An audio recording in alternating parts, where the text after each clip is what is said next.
বছর শেষে প্রত্যেকটা ব্যক্তির সম্পদের বিবরণী নেওয়া হয়, সেই বিবরণী আমার দেশে নেওয়া হয়নি। তাহলে এই দুর্নীতি কোনোদিন দমানো সম্ভব নয়। আপনাকে দেখতে হবে এটা কিভাবে হচ্ছে, তারা এই ক্ষমতাটা কিভাবে পাচ্ছে এই দুর্নীতি করার, তাদেরকে এই সাহসটা কে দিচ্ছে। গোটা রাষ্ট্রের উচিত ছিল, গোটা রাষ্ট্রের যা হয়েছে সেটা নিয়ে আমরা চিন্তা করি না, ভবিষ্যতে কি করলে এই দেশের দুর্নীতি দমন হবে সেটা আমাদের মাথা ব্যথা। মানে স্পিকার, একটু লক্ষ্য করুন, এই রাষ্ট্রের প্রত্যেকটা ব্যক্তি যারা আছেন, ক্ষমতাধর ব্যক্তি, একেবারে উচ্চ পদস্থ থেকে একদম নিম্ন পদস্থ পর্যন্ত প্রত্যেকটা ব্যক্তির যদি বাৎসরিক তাদের সম্পদের হিসাবগুলো নেওয়া হতো, প্রতি বছরে তারা এত আয় কিভাবে করে, 20,000 টাকার বেতনের ড্রাইভার কিভাবে শত কোটি টাকার সম্পদ করে, এটা বাৎসরিক করে সম্পদের বিবরণী নিলে তাহলে কিন্তু আজকের দেশের এই দুর্নীতির এই অবস্থা হতো না। মাননীয় স্পিকার, আজকে যদি আমাদের বাৎসরিক ক্ষমতাধরদের যে সম্পদের বিবরণী দেওয়া হতো, তাহলে আজকে হয়তো একটা আসাদুজ্জামান কামাল তৈরি হতো না, তাহলে হয়তো একটা আনিসুল হক তৈরি হতো না, জুনাইদ আহমেদ পলক তৈরি হতো না। মাননীয় স্পিকার, এই সম্পদের, এই সংবিধানের মাধ্যমে আমাদের শুধু বাংলাদেশ নয়, আমাদের পার্শ্ববর্তী দেশগুলো যেগুলো রয়েছে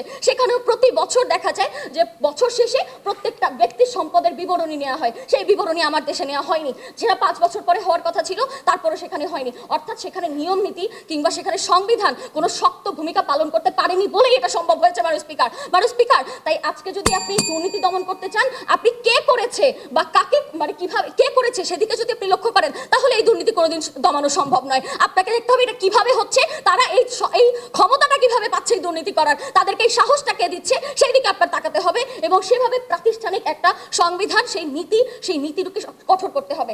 যারা প্রশাসনে থাকবে তাদেরকেও জবাবদিহিতার আওতায় আনতে হবে, তাহলেই তখন তারাও কোনো দুর্নীতি করতে পারবে না এই তথ্য প্রকাশের ক্ষেত্রে। ধন্যবাদ মাননীয় স্পিকার, ধন্যবাদ সবাইকে।